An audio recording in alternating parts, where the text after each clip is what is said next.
Boa tarde, 1h49 em Brasília. Estamos de volta com o Senado agora.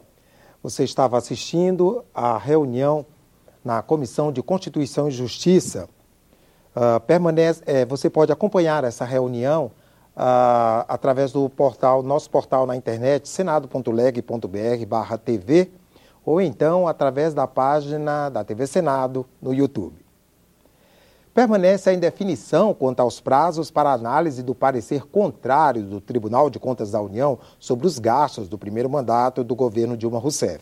O presidente do Congresso Nacional prometeu para hoje uma solução.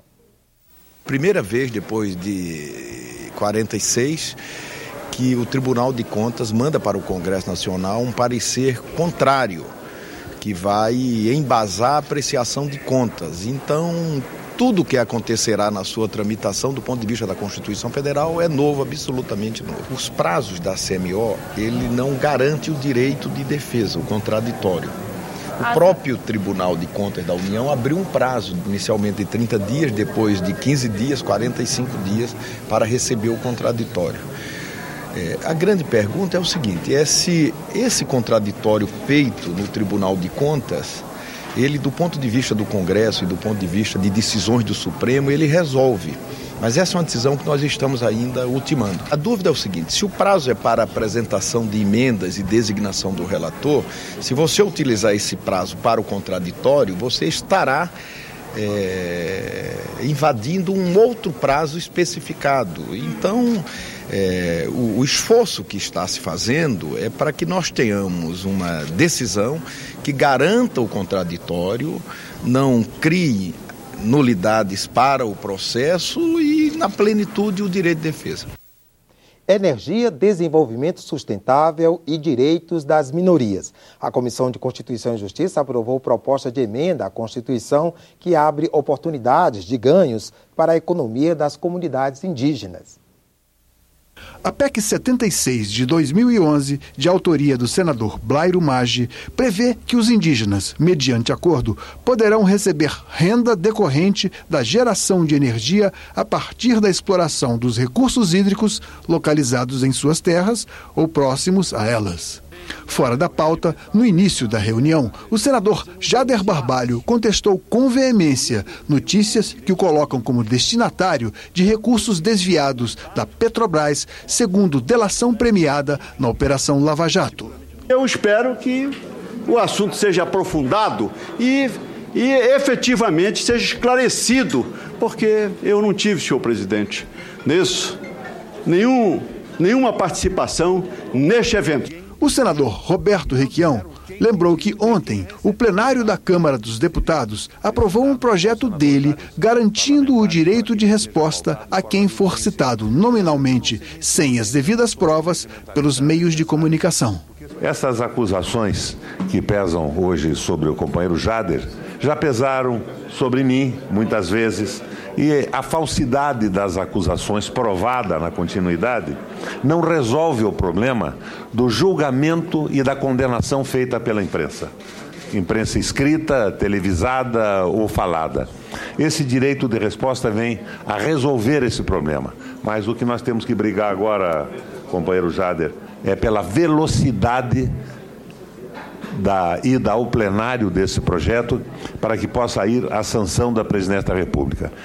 A única ligação rodoviária entre duas capitais brasileiras está comprometida. As obras de recuperação da BR-319, que liga Manaus a Porto Velho, foram paralisadas por decisão do IBAMA.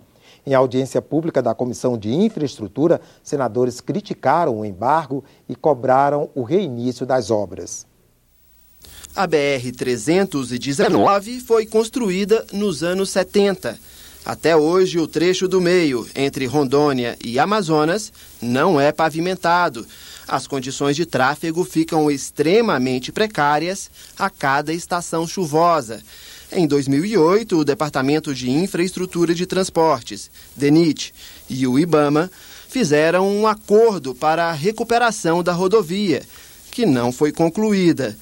A última paralisação, já em 2015, se deu por ordem do IBAMA, depois de uma vistoria feita em agosto. Constatou a realização de obras em desconformidade ao processo de licenciamento ambiental que tramita junto ao IBAMA e, por isso, recomendou a aplicação de penalidades e, dentre as penalidades previstas, a suspensão das obras. O relatório constatou que em alguns trechos a rodovia chega a 5 metros e hoje, após os trabalhos, a rodovia já tem em alguns trechos 18,6 metros.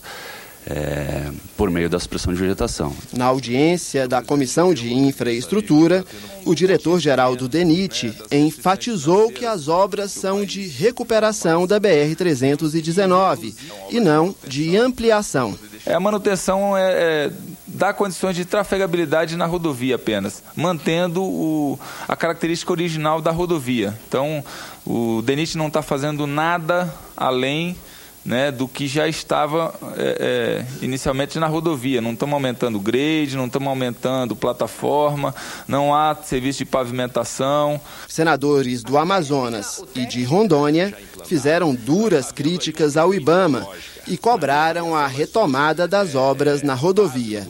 Vocês não precisariam ter embargado essa obra, não. Vocês poderiam ter feito as recomendações para que fosse tomado providências.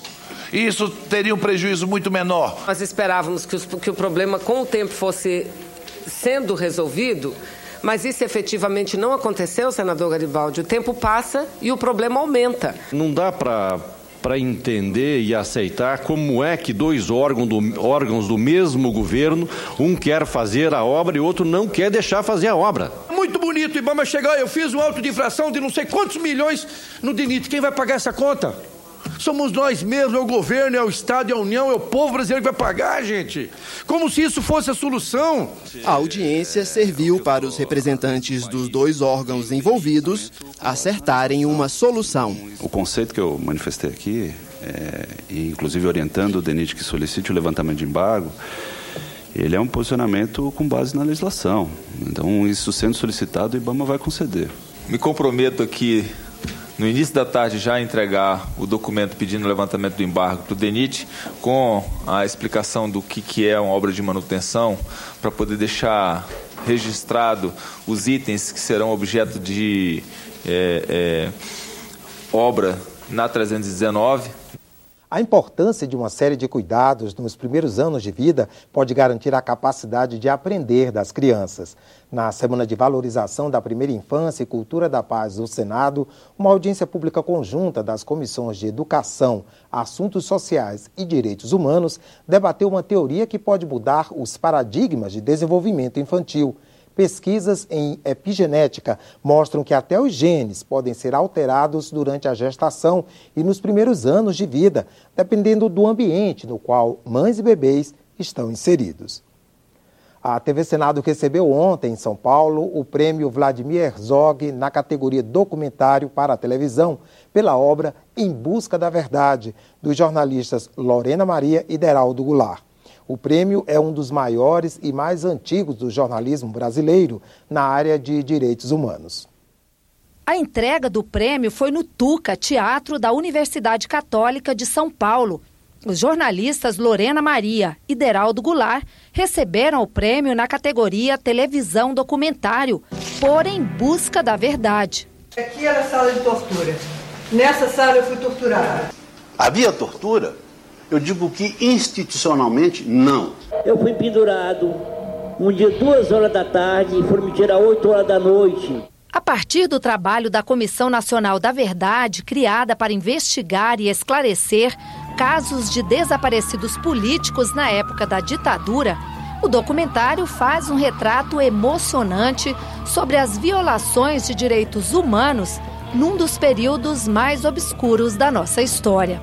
Teve que sair correndo para a cidade, atravessamos o rio para não ser metralhado. Minha irmã grávida de 8 meses, levando choque inclusive na barriga, isso não me conforma. No programa Roda de Conversa, exibido pela TV PUC de São Paulo, a diretora Lorena Maria contou como foi conhecer a dor dos que sobreviveram à tortura e dos que perderam os filhos para a ditadura militar. Para uma mãe não entender como é que o filho dela morreu, né? Eu acho que ali você vai ter uma ferida aberta para o resto da sua vida. A gente sabe que teve tortura. Na escola, a gente vai aprendendo. Teve tortura no Brasil, teve censura no Brasil, tá. Como ela aconteceu é uma coisa muito importante você detalhar. É difícil, é duro. Eu, várias vezes, estava lá assistindo, horas de depoimento, eu tinha que sair para o banheiro chorar, porque assim, é um nível de detalhe que você não quer enfrentar, né?